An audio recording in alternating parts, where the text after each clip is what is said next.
Ya, entonces, claramente, como habíamos conversado anteriormente, no vamos a poder ver todos estos procesos psicológicos porque si vemos percepción, atención y memoria, esto nos habría tomado por lo menos unas 2 clases, ¿ya?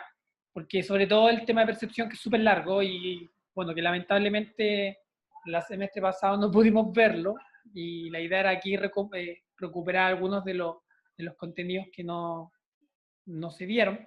Pero de todas maneras la clase está hecha, hay videos, hay información, hay bibliografía, entonces a quien le interese eso va a estar ahí siempre. Ya, o sea, va a estar ahí para que lo puedan consultar, eso es lo que quería decir. Entonces, vamos a hacer un recorte, no vamos a ver ni de percepción ni atención, ya, porque no da el tiempo, y nos vamos a centrar solamente hoy día ya que tenemos una horita en memoria. Vamos a ver algunos aspectos de la memoria desde los paradigmas cognitivos y también la memoria un poco desde la neurociencia, así bien básico, bien cortito, y la relación de la memoria con las emociones. Ya para que les interese las emociones, van a ver que la memoria y las emociones son como un matrimonio, ya, así como... Entonces, partimos. Bueno, básicamente, esto se enmarca dentro de los procesos psicológicos básicos, y como una cierta introducción, uno podría preguntarse, a ver, profesor, pero usted está hablando de procesos psicológicos básicos y me está diciendo que la memoria es un proceso psicológico básico. Pero la verdad es que alguien me podría hacer la pregunta, ¿qué son los procesos psicológicos? ¿Ya? ¿Alguien de ustedes me podría hacer la pregunta, por favor? Jan, que tú siempre habláis, pregúntame, por favor. Si es que está ahí nomás, pues si no me lo puede hacer otra persona. También puedo aceptar que me lo pregunten por el chat, pues no sean tan fome. Pues, síganme un poco el ¿Qué juego. son los procesos psicológicos, profe? Muchas gracias, muchas gracias. Bueno, ya lo habíamos conversado en algún momento en la clase introductoria, entonces recordemos brevemente algunas ideas para poder entender qué son los procesos psicológicos. ¿Ya? Entonces, ¿se acuerdan cuando problematizábamos la definición de aprendizaje y nos tomamos de las palabras de este prominente investigador y psicólogo de la psicología del desarrollo? Cuando él decía que frente a la necesidad de poder definir o poder crear un concepto de aprendizaje amplio y complejo, que no era definir aprendizaje era algo complejo porque siempre se nos es capaz de las definiciones formales y concretas porque involucraba muchos aspectos. Entonces, él decía que lo primero que hay que tener en cuenta para entender, por ejemplo, en este caso, la memoria o entender la cognición y la memoria como un proceso cognitivo, ¿cierto? Dentro de la cognición, la memoria, él decía que primero hay que tener claro que los hechos y procesos psicológicos, ¿ya? Que caen dentro de las categorías que denominamos pensar, percibir, recordar, ¿ya? Porque de alguna manera hay que entender que la memoria es de alguna manera el proceso psicológico como por definición. Pero lo que nosotros hacemos como seres vivos con capacidad de memoria es memorizar, recordar, almacenar. Eso es lo que nosotros hacemos. La definición es memoria. Pero lo que nosotros hacemos, como aquí dice, como hechos psicológicos, es, en este caso, memorizar, recordar. ¿Cierto? Guardar algo de alguna manera y también recuperarlo, porque recordar es recuperar, ¿cierto? Una memoria, una información. Entonces él dice, frente a estos hechos que solemos decir como pensar, percibir, recordar, razonar, soñar, etc., y demás, están de hecho entretejidos unos con otros de un modo complejo en el tapiz del funcionamiento cognitivo real efectivo.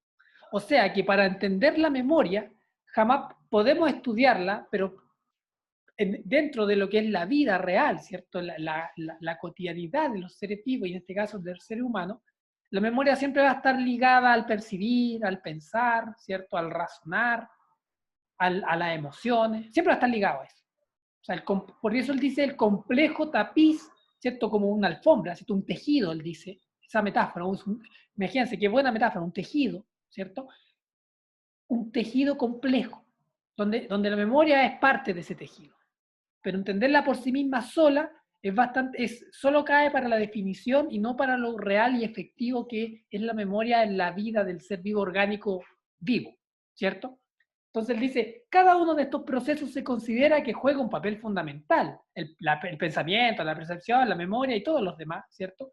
Cada uno de estos juega un papel fundamental en la puesta en práctica, ¿cierto? En el hacer y en el desarrollo, ¿cierto? En la interacción con otros procesos y el desarrollo cognitivo de la persona, afectando su funcionamiento y siendo afectado por ello. O sea, La memoria.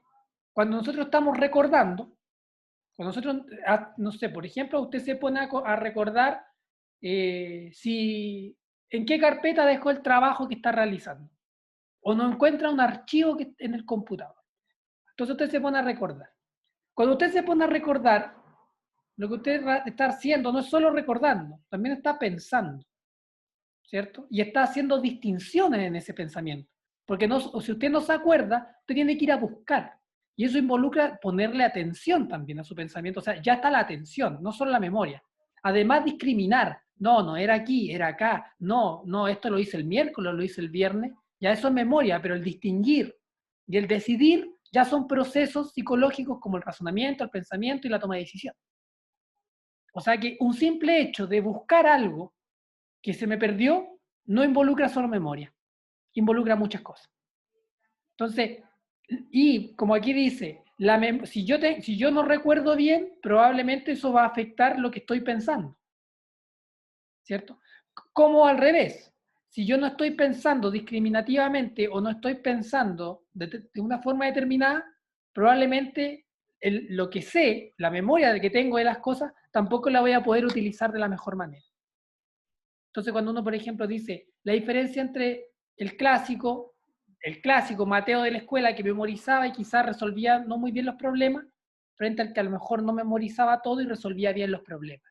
Mejor los dos, ¿cierto? O sea, para resolver el problema necesito tener una memoria, porque si yo no tuviera memoria, me olvidaría cada segundo de lo que estoy resolviendo.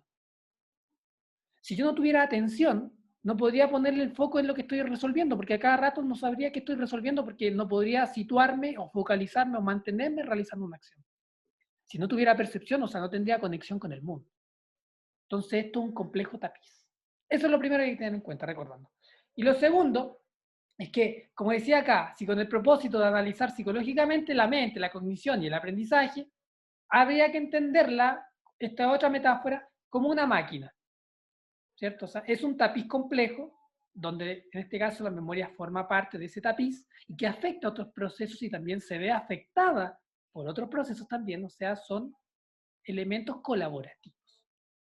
Y también, en ese sentido, muchas veces los procesos psicológicos colaboran entre ellos y también se boicotean. Cuando la memoria falla, probablemente eso nos va a hacer fallar en el razonamiento, en las decisiones, ¿cierto? Claro, si yo no me acuerdo bien de algo, probablemente la decisión que tome no va a ser la correcta. ¿Cierto? Entonces, pero si no tengo buena percepción y buena atención, probablemente la calidad de mi memoria, en este caso, por ejemplo, en el estudio, tampoco va a ser buena. Porque si yo no le pongo atención a las cosas que estoy haciendo, probablemente es muy poco probable que me acuerde de ella o que me acuerde de gran cantidad de detalles. Por eso es cuando uno dice que quiero aprender, tengo que poner atención. Porque no es solo memorizar, ¿cierto? Y además tengo que también analizar y hacer un mapa conceptual, etcétera, etcétera, conceptualizar. ¿Ya? Entonces él decía, primero esa metáfora del tapiz complejo que tanto los procesos cognitivos afectan a otros y se ven afectados por ello. Y la segunda metáfora importante es que si la quisiéramos entender como una máquina, ¿cierto? Como un mecanismo que realiza diversas operaciones mentales con el fin de alcanzar diversos productos mentales, o sea, en este caso, operaciones mentales serían, por ejemplo, recordar, ¿ya? Recordar, ¿cierto? O también una operación mental también podría ser analizar. Y el producto mental de analizar sería, ¿cierto?, comprender. ¿Ya? Yo analizo o yo pienso para comprender. Yo distingo, discrimino, ¿cierto?, para poder categorizar. Yo aprendo, ¿cierto?, a discriminar los colores cuando soy niño, niña, para poder después, ¿cierto?, distinguir y poder, ¿cierto?, elegir e incluso organizar mi ropa, por ejemplo, en base a colores. Pero para eso primero tengo que aprender a distinguir colores. ¿Cuál es el rojo? ¿Cuál es el amarillo? ¿Cierto? Entonces, hay procesos que son jerárquicamente más bajos y procesos que son jerárquicamente más superiores. La memoria es un proceso muy complejo que se relaciona con el pensamiento y con los procesos superiores, pero la memoria, digámoslo así, es una capacidad que nosotros compartimos con la mayoría de los seres vivos. ¿Ya? Entonces, como dice acá, en pocas palabras, el ser humano no es una acumulación o una suma de componentes, sin relación entre sí, sino que es un sistema organizado de modo muy complejo, cuyos componentes interactúan entre sí. ¿Ya? Entonces ahora podría preguntarme, la misma compañera, perdón, no vi su nombre, ¿Por qué entonces hablamos de procesos psicológicos básicos? ¿Ya alguien me puede preguntar de nuevo, por favor? Sin vergüenza, sin vergüenza.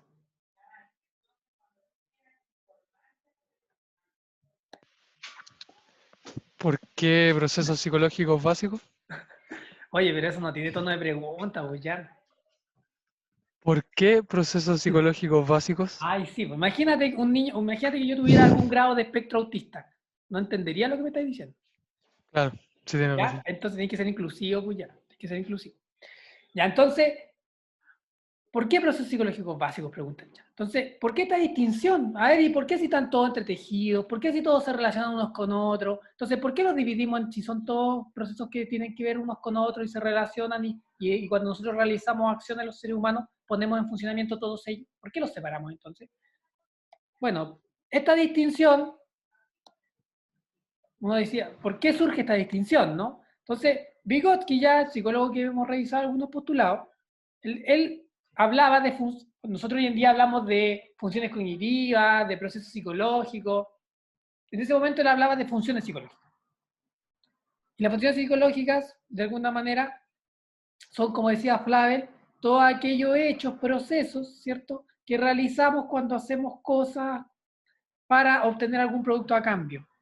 ¿Ya? Y producto a cambio no es comprar, sino que es como yo percibo para poder adaptarme a mi entorno.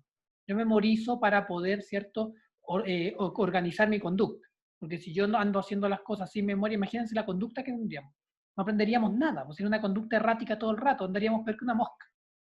Peor que una mosca. Si de hecho una mosca tiene memoria y por eso se comporta de tal manera y tiene una memoria genética también. Entonces, imagínense hasta los niveles más micros, imagínense que hasta el coronavirus tiene memoria.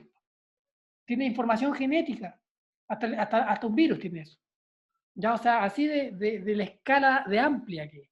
Y en cada escala va cobrando matices diversos. Entonces, digo que hablaba de funciones psicológicas y él hacía esta distinción. Él decía, a ver, vamos a separar, hay funciones psicológicas o procesos psicológicos que son elementales y otros que son superiores. Entonces, los que son elementales, él decía, está la percepción, están las operaciones sensorio-motrices, ¿cierto? El movimiento, ¿ya? Sensorio, o sea, la percepción, la sensación, o sea, la percepción como esta capacidad de alguna manera discriminar un entorno, ¿cierto? De poder conectarse efectivamente con un entorno a partir de la información física que recibimos por los sentidos. Pero esa información física que recibimos por los sentidos, ¿cierto? La frecuencia del color, el movimiento, ¿cierto? La sombra, la luminosidad, etcétera, etcétera, el calor, todo lo eso, de alguna manera, esos sensores que tenemos en el cuerpo se relacionan con lo motor también. Cuando yo toco algo caliente, retiro la mano, ¿cierto? Entonces, también pasa cuando yo estoy, alguien que está leyendo braille, también está sensitivamente, ¿cierto?, captando esa información y la está interpretando también, y está moviendo la mano. Uno cuando lee braille, yo no sé leer braille, pero la gente cuando alguna vez uno ha visto leer braille, no pasa la mano por cualquier lado, sino que tiene una forma específica de hacerlo. Entonces las operaciones sensoriales con las motrices se coordinan para que por alguna, y en eso también se involucra la percepción. También está la atención. Nadie podría negar que cuando uno chispea el dedo o uno saca el tarrito de comida o el alimento, el gato para la oreja y mira. Y no mira al techo, mira la mano donde usted tiene el alimento. O cuando sale un pajarito, pasa una lagartija, una mariposa, las polillas, que los gatos andan locos con las polillas, y es capaz de seguirlo un rato. Y a veces mi gato está media hora en el patio esperando las polillas y sabe dónde están. Y tiene sus lados específicos de dónde cazarlas. Pero les pone atención. O sea, no está saltando en el aire por nada, sino que está focalizado en algo. ¿Cierto? O sea, por instinto, pero también coordina su conducta. No todas las coordinaciones de conducta son instintivas. Hay reflejos, como el del dolor, ¿cierto? Como el de los bebés cuando se chupan el dedo. Pero también hay conductas que aprendemos durante la vida. Como andar en bici, como manejar un computador, como manejar un mouse, como teclear una tablet, ¿cierto? O sea, manejar una tablet. Como a partir de artes marciales, bailar, andar en patines. No son instintivas esas acciones. Se coordinan, ¿cierto? Y se aprenden. Y para eso hay que tener percepción, ¿cierto? Sensación, motricidad, atención y memoria. Porque de alguna manera todas esas acciones tienen que de alguna manera quedar registradas. Y hay memoria tanto muscular, ¿cierto? Como memoria cognitiva. ¿Ya? Y en este sentido cognitiva también estoy hablando de emocional. Por otra parte tenemos las funciones psicológicas superiores. que es donde ya estaríamos hablando de lo que sería la capacidad de elaborar conceptos. Y ahí hablaríamos ya del lenguaje. Ahí Vygotsky hablaba del lenguaje. El lenguaje también es una capacidad, pero que el lenguaje simbólico estoy hablando, no la señalética, que las abejas también señalan dónde está el polen. Sí, las hormigas también dejan feromonas, ¿cierto? O algún registro químico en el camino para que las otras hormigas puedan seguir ese camino. Ya también hay comunicación en ese sentido. Pero estamos hablando en este caso del lenguaje simbólico, el lenguaje que capacidad de abstracción, ese lenguaje que es de símbolos, que uno es capaz de, a través de símbolos, ¿cierto?, comunicar a otros algo sobre el mundo real, sin la necesidad de que el mundo real esté presente, ¿cierto? En este caso yo les puedo decir, yo les puedo estar hablando del cerebro y no tenemos un cerebro abierto aquí mirándolo, pero se entiende, ¿cierto? Ese es el fin del lenguaje, esa capacidad como de desprenderse del mundo físico y crear conceptos para explicar el mundo físico, ¿cierto? Ir más allá de los sentidos, digámoslo así en términos súper simples. Entonces, esa es la elaboración de conceptos, que en algún momento la luna y el sol salían y llovía, y las comunidades antiguas, ¿cierto?, tribales, ¿cierto?, arcaicas, en algún momento los animales no adoran dioses. En algún momento los seres humanos al sol y a la luna y a las lluvias le atribuyeron causas sobrenaturales que las explicaron en términos de dioses.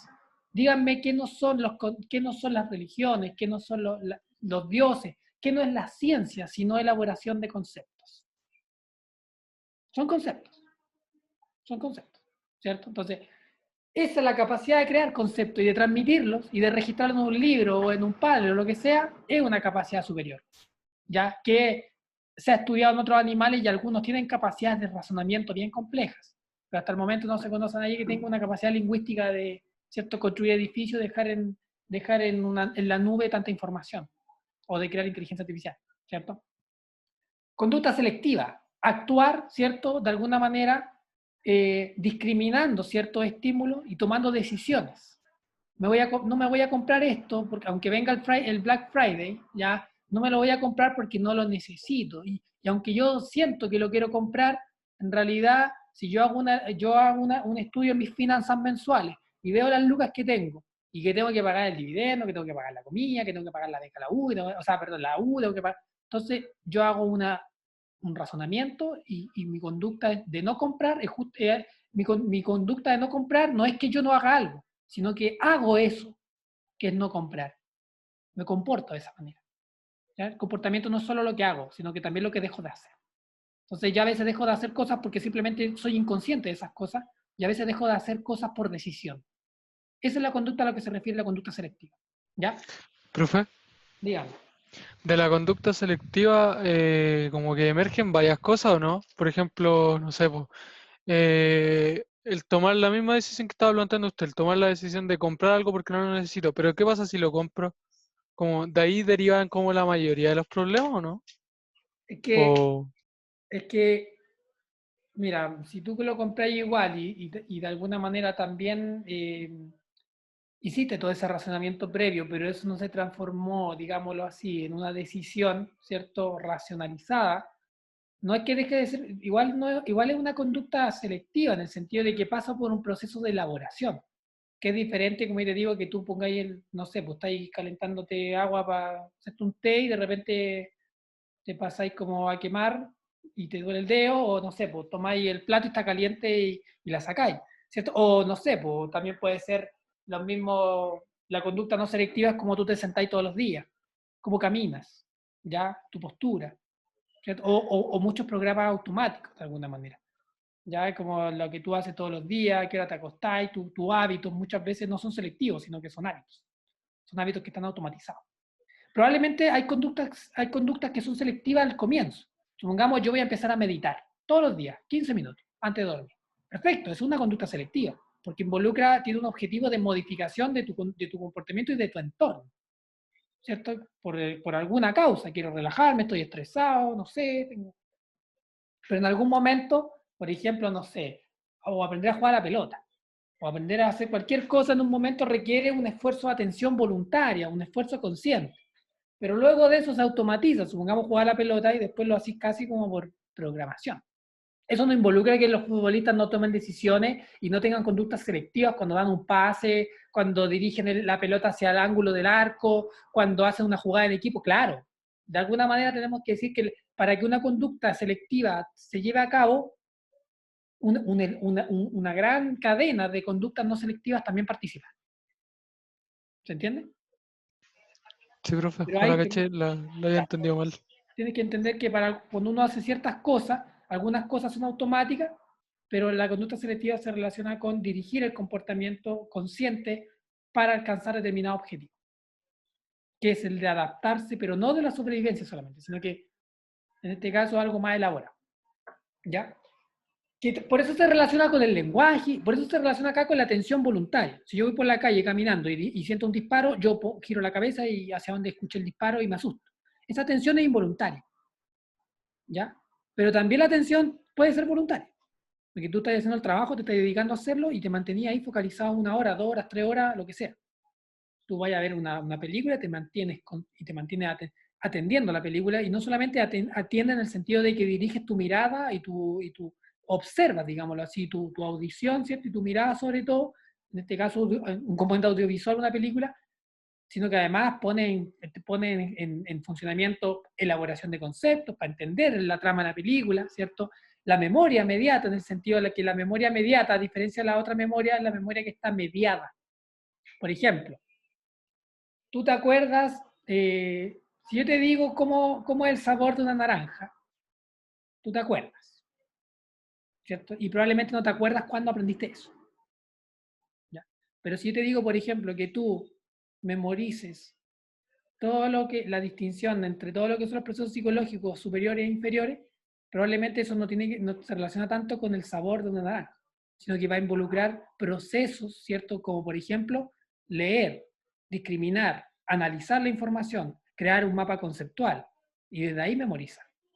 Cuando nosotros hacemos un mapa conceptual, aparte de organizar nuestros conceptos y organizar nuestra comprensión, lo que estamos haciendo es reorganizar nuestra memoria. Pero estamos utilizando un instrumento, o en este caso estamos realizando ciertas operaciones mentales sobre la capacidad de memoria para que esa memoria quede de alguna manera organizada y estructurada más a largo plazo.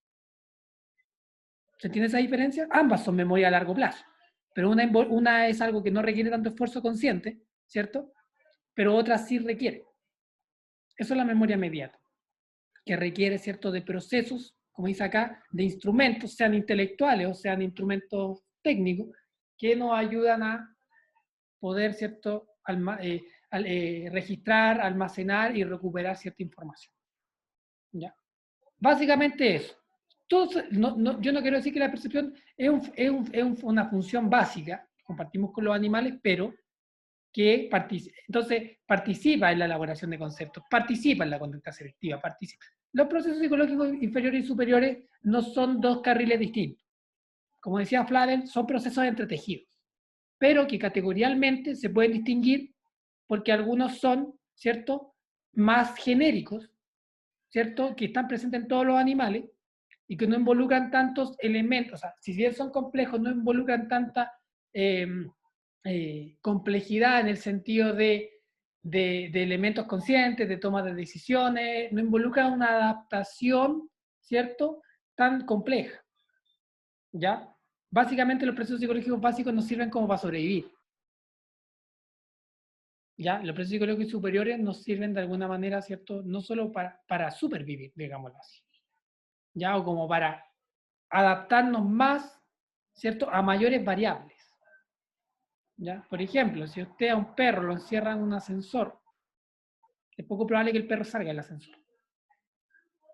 Un humano, quizás si está encerrado, va a empezar a buscar y va a empezar a apretar botones, ¿cierto? Porque de alguna manera, claro, uno podría entrenar al perro para que apriete el botón rojo de alarma cuando está encerrado en el ascensor, pero es poco probable, ¿ya? Porque no tiene esa elaboración de conceptos de qué son cada botones, para qué sirven, o sabe que en el techo a lo mejor hay un escape de emergencia porque no va a leer.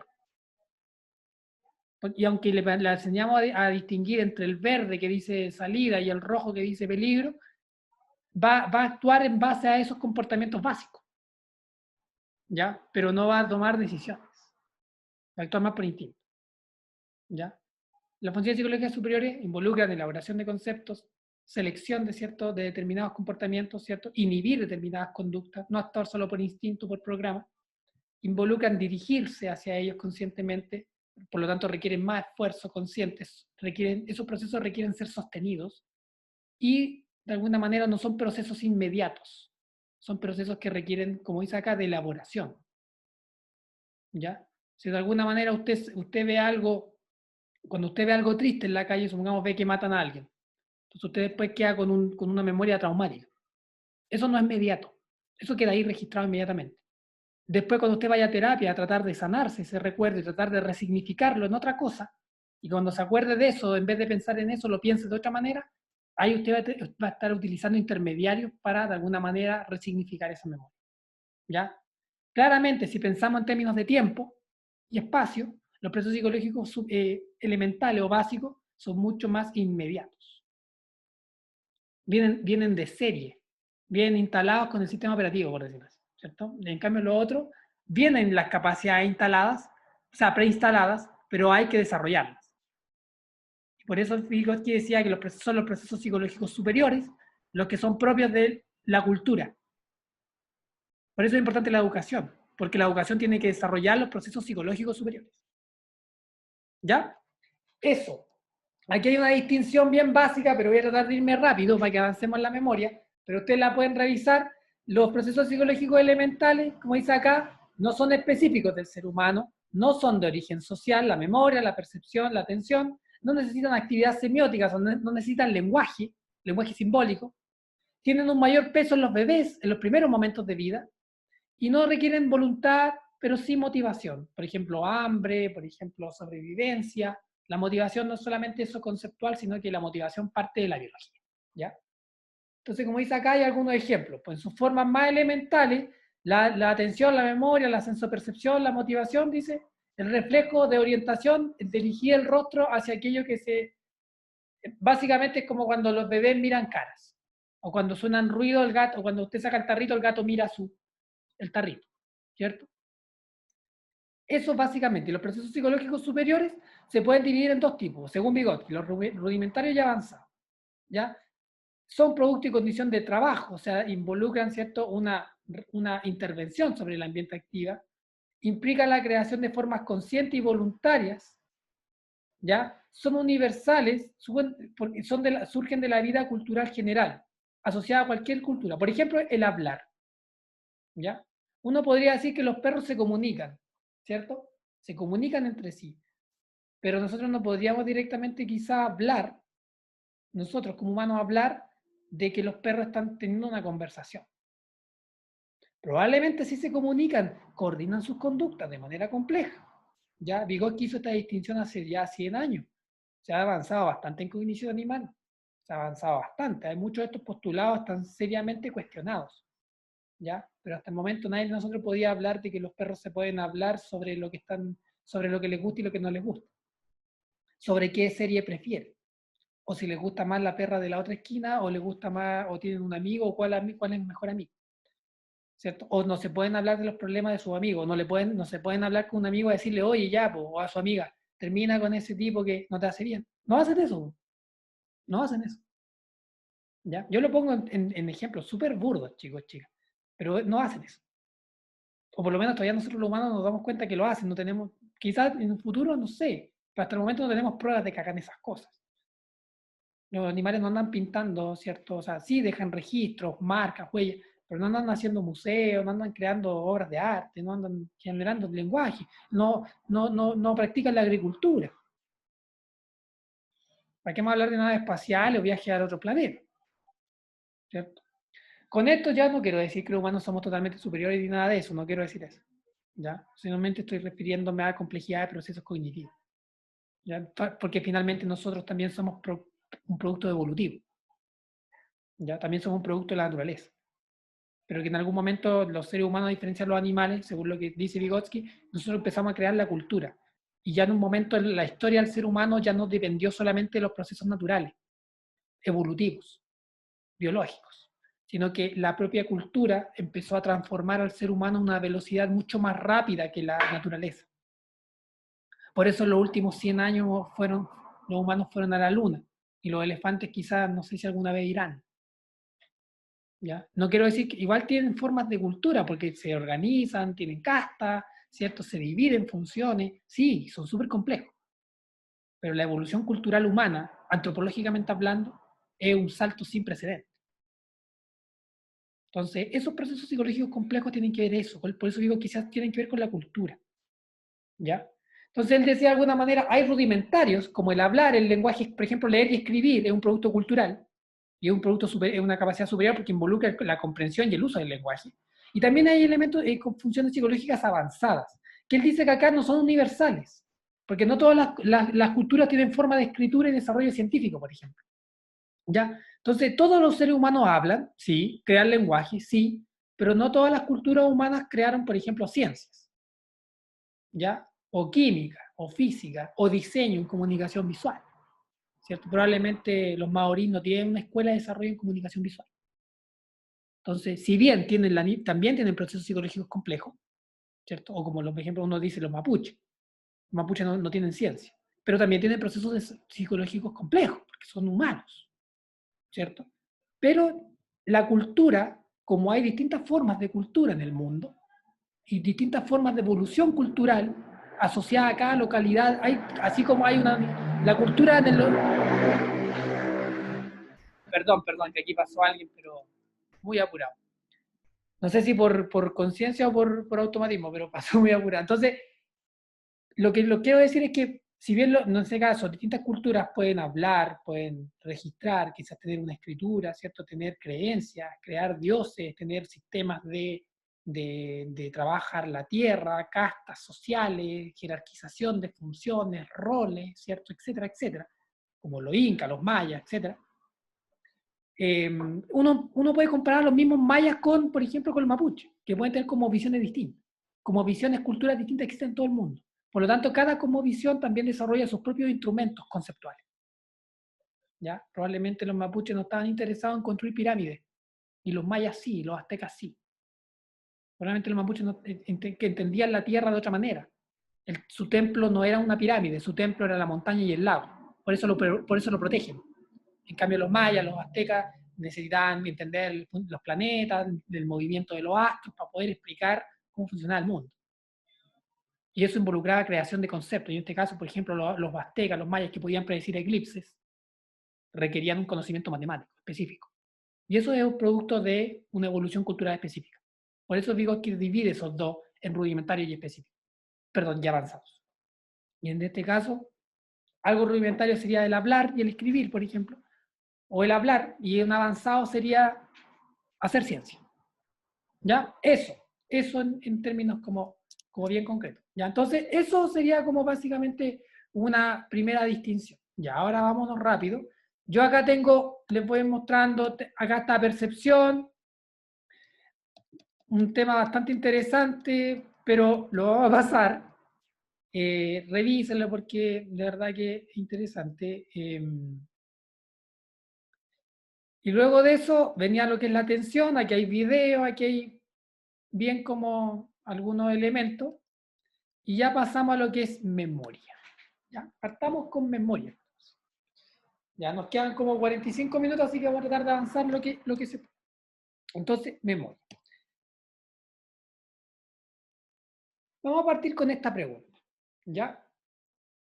Esta pregunta la voy a hacer yo. Entonces, uno cuando va a hablar de la memoria, uno podría partir con la pregunta de decir, ¿cómo es posible, o cómo es que podemos guardar información tan variada del mundo en formas de imagen, color, voces, personas, rostros, ¿cierto?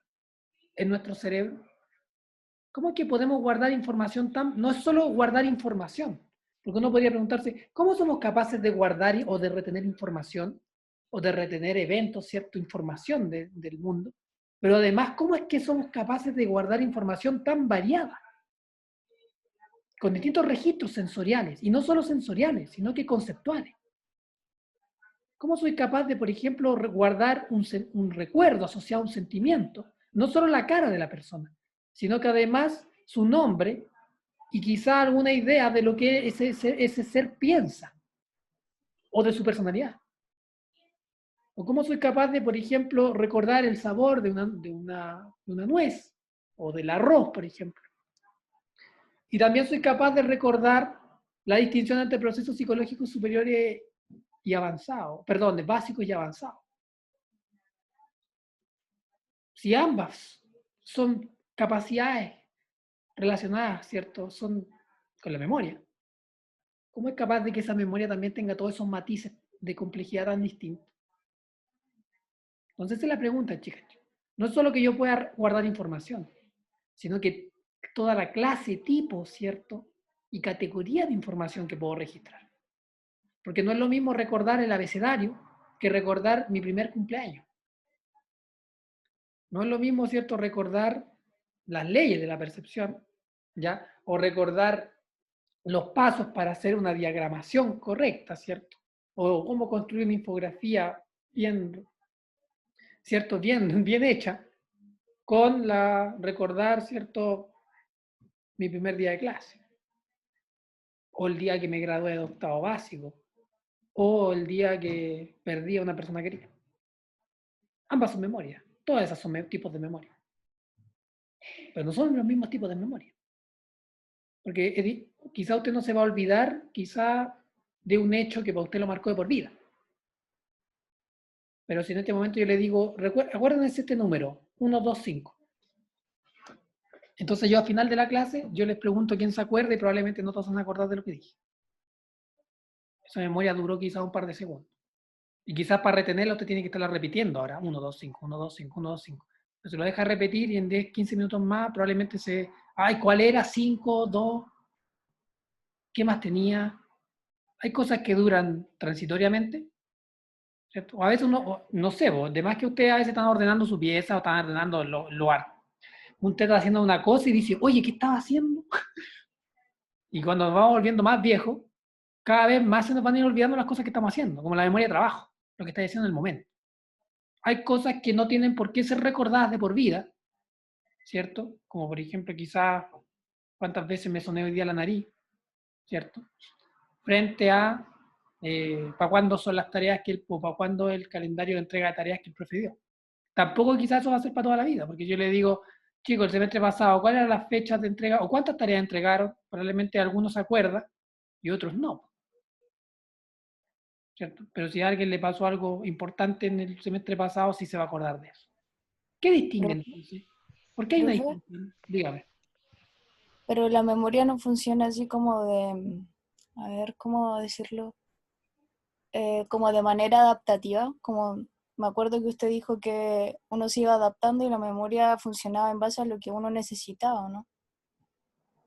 Sí, o sea, de alguna manera tú tienes que pensar que, en términos así bien didácticos, hay una memoria que siempre nos acompaña y que siempre está operando, queramos o no. Y también hay una memoria que nosotros utilizamos. Como por ejemplo, si yo le pido ahora que usted recuerde algo, ¿cierto? Si una clave, un número, ¿ya? O un número de teléfono, un mail, una secuencia, un patrón de colores, lo que sea, un concepto, una definición, lo que sea. Usted va a requerir esfuerzo consciente para que no se lo olvide. Y para eso va a utilizar estrategias. Como por ejemplo, la estrategia más básica para memorizar cosas es la repetición. Repetirlo tantas veces como pueda para que no se me olvide. También está, ¿cierto?, generar claves. ¿Cierto? Profe. Dígame. Pero también, aparte de las cosas como por necesidad, o sea, de necesitar aprenderlo, también está la intencionalidad, ¿o no? Lo que yo quiero aprender porque lo quiero aprender. Perfectamente. Y ahí uno se da cuenta que la memoria guarda una estrecha relación con lo que me interesa aprender, que tiene que ver, ¿cierto?, con mis proyectos, con mis intereses y sobre todo con mis emociones. Porque probablemente lo que a mí me interesa tiene digámoslo así, un barniz emocional distinto a lo que no me interesa, ¿cierto? Y eso igual se puede familiarizar, pues, o sea, ese es como otro método de aprendizaje. Por ejemplo, eh, ya, para aprender en los colores, si yo digo, ya, este color es naranja, ya, ¿con qué lo puedo asociar algo que Exactamente. sentimentalmente me guste, como la naranja? Ya, y ahí, Sí, hay técnicas de memoria, por ejemplo, crear una historia, con los niños se trabaja mucho. O cuando uno es niño iba al kinder, uno le hacían cantar canciones sobre las letras, ¿cierto? Uno cantaba canciones sobre el abecedario. Y ahí uno se lo aprendía. Más fácil que estarlo repitiendo así como sin entonación, fome. Quizás otros lo aprendían así, pero para otros niños era más fácil con la canción Yo me acuerdo canciones de Kinder y nunca me olvidé de esa cuestión. Pero hay miles de ramos en la U que a lo mejor hasta me parecieron interesantes y no me acuerdo. ¿Ya? Entonces, tú ya cuando dices esas como estrategias, eso es justamente esa distinción que hacía Vygotsky entre la memoria y la memoria mediata. Esa memoria que está de alguna manera intervenida por ciertas estrategias, por ciertas herramientas. O por ejemplo, repetir algo es una herramienta. Asociar una cosa a otra, un color, por ejemplo, a una forma, o a un momento, ¿cierto? Gato a negro, perro a rojo, son memorias mediatas. Son memorias que están siendo mediadas, que están siendo intervenidas por otra acción para que puedan de alguna manera sostenerse en el tiempo. Eso es una memoria mediata. Y eso requiere esfuerzos conscientes. Porque tú no te pones, uno hace asociaciones de manera implícita. Los humanos lo hacemos y los animales también. Asociamos cierta cosa al dolor, cierta cosa al bienestar, cierta cosa a la tristeza, cierta cosa al interés, cierta cosa al placer. Asociamos cosas, ¿ya? Pero también tenemos que muchas veces hay elementos que no alcanza con eso nomás. Por ejemplo, a estudiar. No alcanza solamente con que tú digas ya tal concepto al color o tengo... Muchas veces la estrategia de asociar una cosa a otra no, se te va a quedar corta, porque quizás la cantidad de conceptos es tan amplia que de alguna manera tú tampoco puedes... Si tú dices, jamás me voy a lograr memorizar la página completa. Yo me acuerdo que tenía compañeros, yo mismo alguna vez utilicé compañeros en el liceo que se memorizaban la página completa, pero se te olvidaba una palabra y se te olvidaba todo. Entonces, mejor que hacía, lo enseñaba el profe, destaquen las ideas principales o encierren los conceptos principales y hagan un mapa conceptual con eso. Les aseguro que se les va a quedar registrado mucho mejor y lo van a entender mucho mejor. Porque el aprender no es solo grabar de memoria lo que estamos viendo, sino que es nosotros construir una comprensión sobre esos conceptos. Ah, uno decía, ¿verdad? Claro, hacer mapa conceptual y todo eso lleva harto trabajo, pero a la larga quizás lleva el mismo o menos trabajo que memorizarse todo de memoria. A menos que tenga una capacidad de memoria, pero es sobrehumana. ¿Ya? Pero esa es la diferencia. Entonces, ¿cómo es que podemos guardar información tan variada sobre el mundo? Esa es una pregunta, chicos, chicas, que todavía sigue, tiene a los científicos, a los filósofos, a todos locos. Ya, o sea, es una cosa que todavía está muy viva. Entonces, Profe, díganme, ¿cuál era el número? ¿cómo?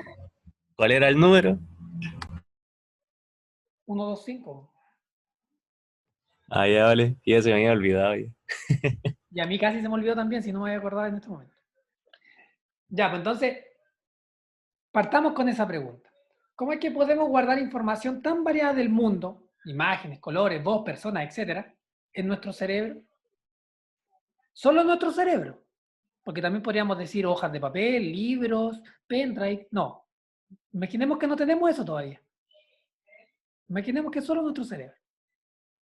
Porque a lo mejor un pendrive puede tener mucha información, pero si yo no me acuerdo que tengo ese pendrive, probablemente es que no lo voy a poder ocupar, porque va a ser información muerta entonces. Por eso creamos herramientas, para extender nuestras capacidades cognitivas. Construimos aviones y autos y cosas para poder movilizarnos, como una extensión de nuestras extremidades. Creamos computadores como extensiones de nuestro pensamiento, nuestra memoria, nuestro cerebro, nuestro razonamiento, nuestra toma de decisiones. Creamos algoritmos de YouTube, ¿cierto? Para poder, de alguna manera, organizar y gestionar cosas. Comprar, vender, ¿cierto? Engañar, ¿por qué no? Dominar, ¿cierto? El mercado. Son extensiones nuestras. Pero si tenemos solo nuestro cerebro, ¿cierto? Si algún día el que creó el algoritmo tiene un episodio o tiene un accidente y pierde una parte del cerebro, o que haga una amnesia, ¿cierto? Frontotemporal, que es como anterógrada, una amnesia o una amnesia total, y se olvida de todos sus conocimientos sobre informática. No saca nada con el algoritmo, aunque él lo haya creado. En el cerebro hay mucho de eso. Entonces, esa es la primera pregunta. Y la otra es como, ¿y por qué dura? Segundos, horas, días, meses, años o toda la vida. ¿Cómo es que podemos guardar información tan variada del mundo en nuestro cerebro? ¿Y por qué es que esa información es capaz, o esas informaciones son capaces de durar segundos, otras horas, otras días, meses, años, o incluso algunos recuerdos o conceptos que aprendemos nos duran toda la vida? ¿Qué distingue entre ellos? Porque no le, es como decirlo, es como que no le quiero prestar atención a algunas cosas. o hay otras que por situaciones se pueden dar, como por ejemplo aquí, esta clase. A mí se me está, para yo seguir estudiando tengo que pasar esta asignatura y por muy difícil que sea, tengo que prestarle atención, pero me cuesta. Entonces me va a durar 2 horas todo lo que estoy aprendiendo ahora, pero hay otras cosas que como, no sé, servirme un vaso de jugo que yo lo disfruto un montón, lo voy a guardar para siempre y siempre voy a hacer el mismo procedimiento, yo creo. Claro, No sé. pero echarte jugo en un vaso no es algo con lo que tú naciste aprendiendo, no naciste con eso aprendido. Por eso decía que es como por lo que yo disfruto. Es como por lo que uno Claro, quiere. pero también uno podría decirle, ¿y por qué todas esas personas que tienen problemas o dificultades de salud mental o recuerdos que ojalá no pudieran recordar, pero los recuerdan igual? Y no tiene nada que ver con la voluntad de esa memoria o con lo que a mí me gusta, sino que al contrario. Eso mismo iba a preguntar, profe. No sé si usted vio la noticia de la bailarina de ballet que tenía Alzheimer. ¿Ya? Era una mujer mayor que tenía Alzheimer, que no recordaba nada, ni siquiera de su nombre. Y se acordaba de los pasos musicales cuando Perfecto, bailaba, y se puso a perfecto, bailar y todo. perfecto. De hecho, hay hartos estudios en Alzheimer que es con terapia musical. De hecho, se ha estudiado que poniéndole música que esa gente escuchaba antes de tener Alzheimer, el solo escuchar ciertos patrones musicales podía incluso traer de vuelta recuerdos episódicos, por ejemplo, de su persona, de su nombre o de su familia. ¿Cómo es posible que la música pueda traer de vuelta los nombres de mis familiares, o incluso ni siquiera los nombres, los sentimientos que tengo sobre esas caras?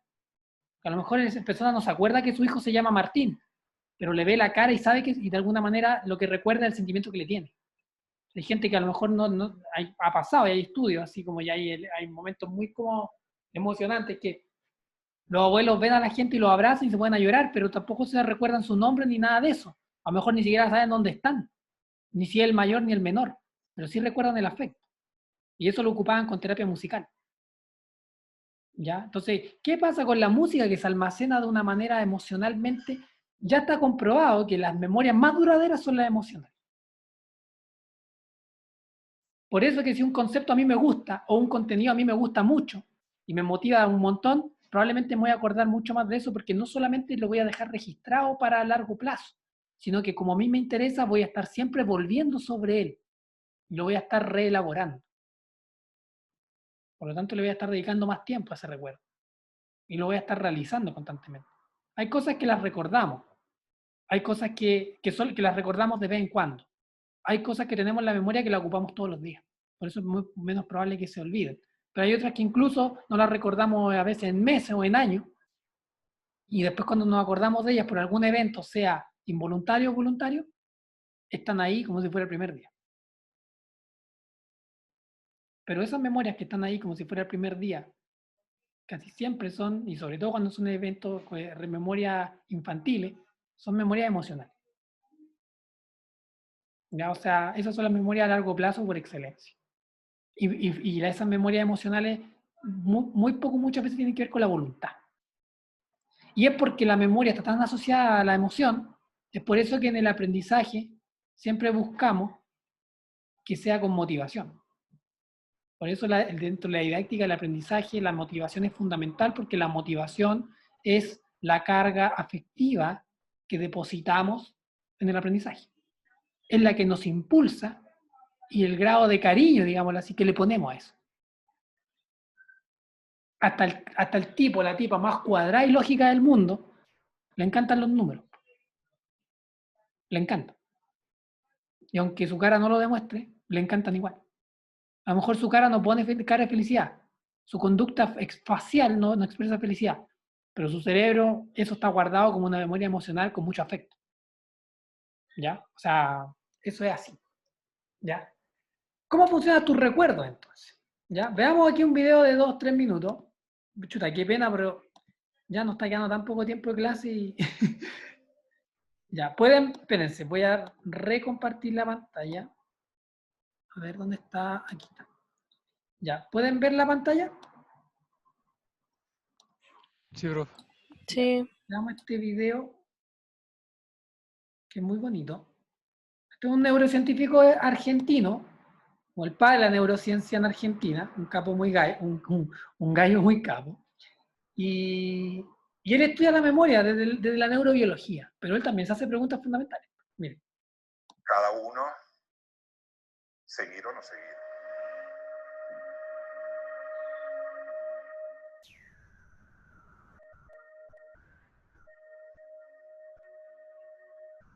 A mí me gustaría entender a la memoria desde el punto de vista de cómo es que nosotros podemos guardar un montón de información que es muy variada del mundo, recordar una visión mezclada con una voz, una persona.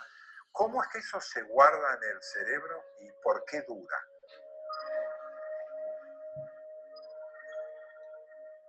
Yo investigo sobre la memoria desde 30 años fácil, y en los últimos 30 años se ha avanzado en algunas cosas sobre la memoria, pero no se ha avanzado tanto.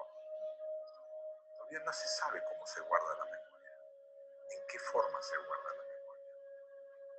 Se está discutiendo mucho todavía si se forman nuevos circuitos cerebrales, porque cambian proteínas o cambia algo en la química o en la bioelectricidad del cerebro. Se sigue discutiendo. Y se sigue discutiendo aún más porque es casi terra incógnita cómo es que se sostiene la memoria por días, meses, años, toda la vida. Uno investiga eso en realidad porque sabe poco.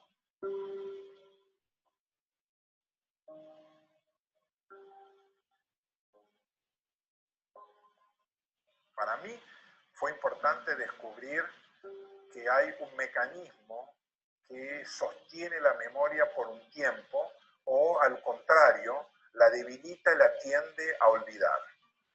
Un mecanismo que era un cambio de pensamiento. La gente pensaba que toda la memoria se construía en ciertos momentos al principio de la adquisición, de lo que uno está aprendiendo, y nosotros demostramos que muchas horas después, el cerebro empieza a funcionar de una manera distinta y ahí decide si guarda o no guarda más tiempo. Hay un poquito de eso. Imagínense ¿dónde está mi clase? Acá está, ¿no? Lo que decía ahí el científico, ¿no? Como, de alguna manera, la misma pregunta que yo les planteaba, que la saqué del mismo video, pero es como, no solamente en qué forma se guarda. Sabemos que hay distintos tipos de memoria, pero en qué forma se guarda. ¿Y qué es lo que hace que algo se quede y que otra cosa se olvide? ¿Cierto? Eso es lo que, y él en un momento decía, seguimos estudiando la memoria porque en realidad sabemos poco. Y este video es del 2018. Ya, o sea, desde ahora. Entonces es como, para que se planteen un poco el tema de la complejidad y de esta función tan maravillosa, ¿no? Como que... Pero él habló algo importante, que era el olvido. ¿Qué función cumple el olvido en la memoria? ¿Por qué no guardamos todo? ¿Por qué seleccionamos? ¿Por qué categorizamos? ¿Por qué algunas cosas son recuerdos de mi biografía personal? ¿Por qué algunos recuerdos son conscientes y otros inconscientes? ¿Por qué yo, cuando me comporto de manera racista con una persona, supongamos, alguien se puede decir, oye, el negro es ladrón, es malo, es pobre? Y otra persona dice, oye, no seas racista. Pero cuando va en la calle y viene un grupo haitiano de 2 o 3 personas y va solo en la calle, siente miedo. Puede porque sea mujer, y ya sabemos todos los peligros que malditamente involucra ser mujer en unas sociedades como las nuestras, ¿cierto? Del peligro social que existe constantemente.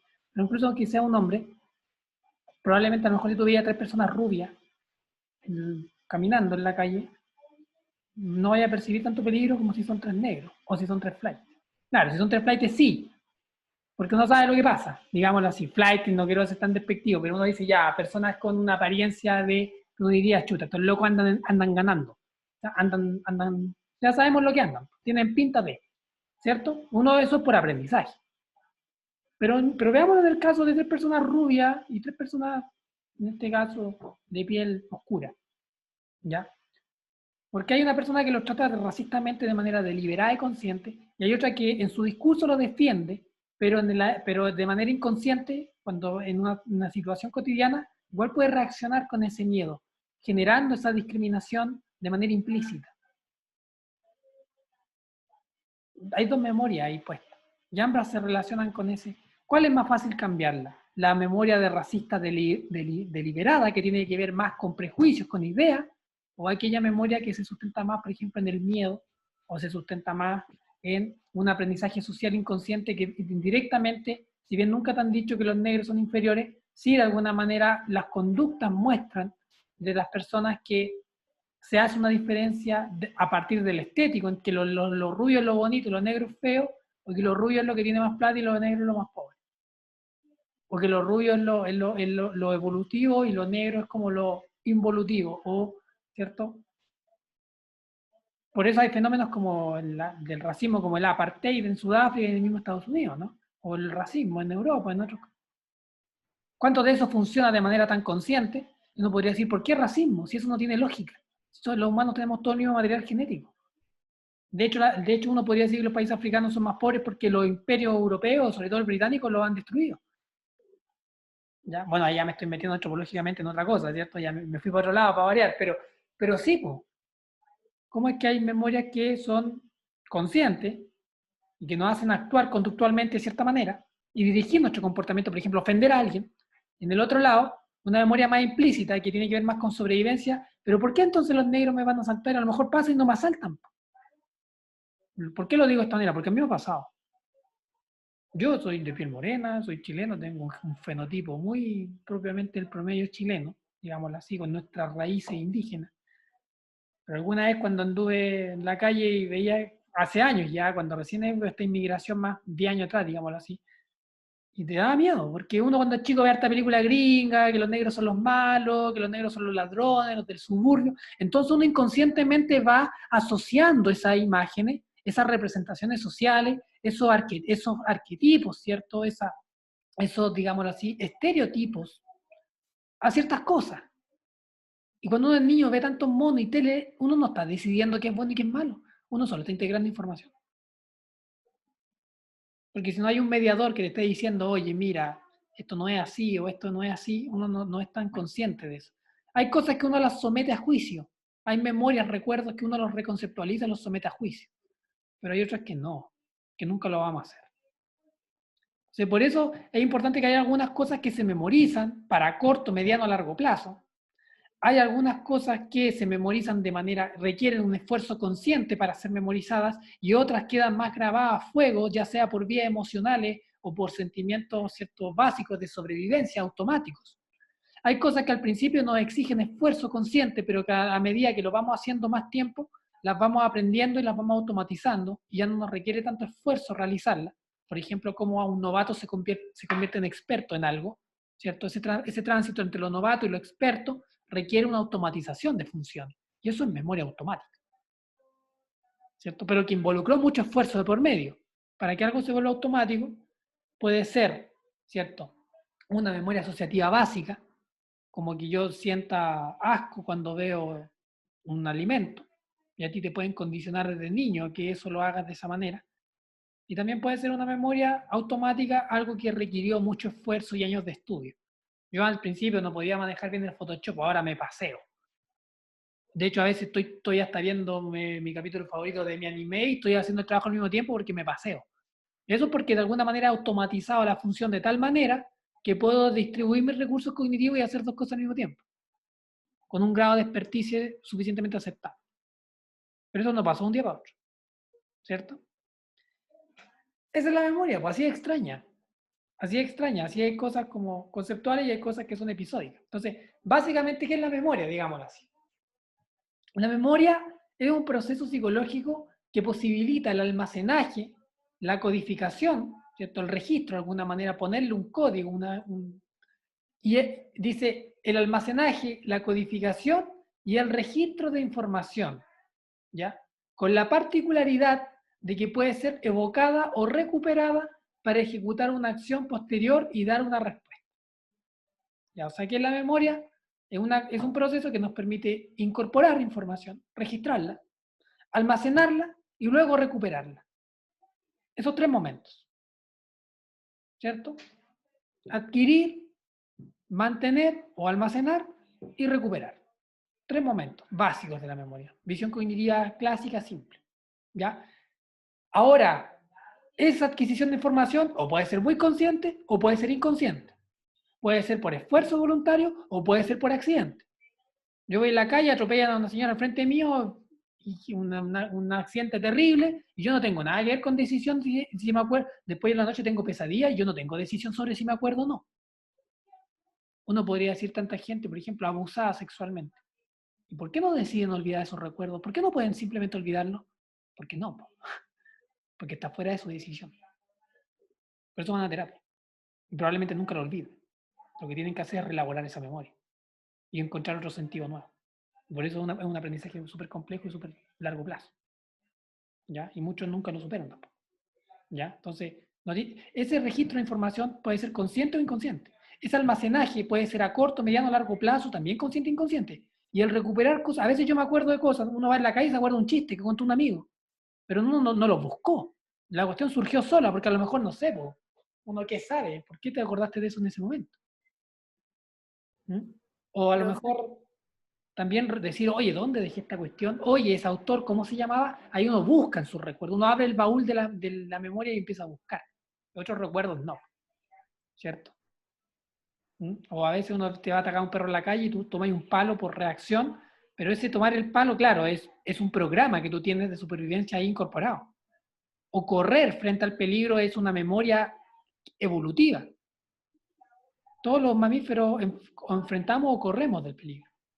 Y eso es una memoria que usted no puede decidir tenerla o no. Está ahí. Está ahí. Sí o sí. ¿Ya? Sus músculos tienen memoria. Su percepción tiene memoria. Básico. Si yo a usted le pongo ahora una canción, usted puede decir, ¿sabes que no me gusta? Pero yo no puedo decidir sí o no escucharla. Porque aunque yo no quiera escucharla, yo voy a decir, no, no quiero escucharla. Pero igual está entrando información por mi oído. Incluso yo no puedo no querer escucharla, pero si yo te digo, después te la pongo 10 minutos y después te digo, tararéame los primeros segundos, te vaya a acordar, po, porque eso no es voluntario. Estamos condenados a memorizar cosas. Pero también lo bueno es que, como el sistema cognitivo, y como hablaba Flavio, es una máquina, también no tiene recursos ilimitados. Y ahí es donde el olvido cumple una función importante. El olvido va a funcionar cuando tengamos que suprimir memorias que a lo mejor son dolorosas, o también va a entrar el olvido cuando tengamos que olvidar cosas que no son necesarias. Como por ejemplo aprenderme un número de teléfono para llamar en el momento, pero si después no lo requiero de nuevo, o a lo mejor me lo aprendo para anotarlo en mi celular, pero como ya queda registrado en mi celular, ya no necesito seguirlo repitiendo, por lo tanto lo olvido de mi mente. Por ejemplo, yo no sé, yo el número de mi polola, yo no me lo sé de memoria, y ya estoy hace 6 años con ella, yo no me lo sé de memoria, y ella sí se sabe mi número, pero yo no me lo sé porque digo, ¿para qué si lo tengo en el celular? Porque eso funciona como una memoria extendida.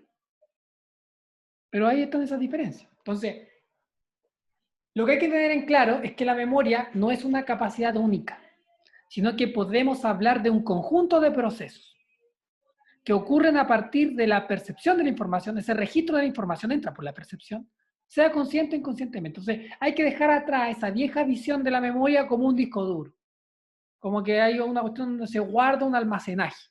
No, es un conjunto de procesos. ¿Ya? La memoria en realidad, más que el disco duro, la memoria se extiende por la placa madre, por el procesador, por todo. En todos esos componentes hay un poco de memoria.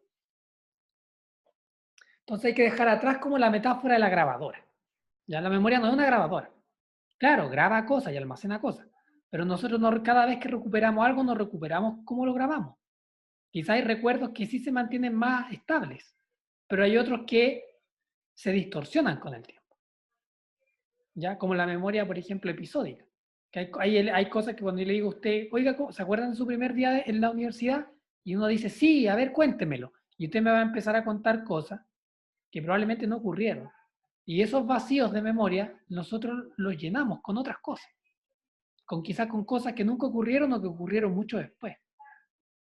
¿Ya? Porque la memoria se sostiene, pero también requiere estabilidad y pierde estabilidad. Y el olvido entra ¿cierto? Por función básica, entra a operar, porque hay que dejar recursos para otras cosas.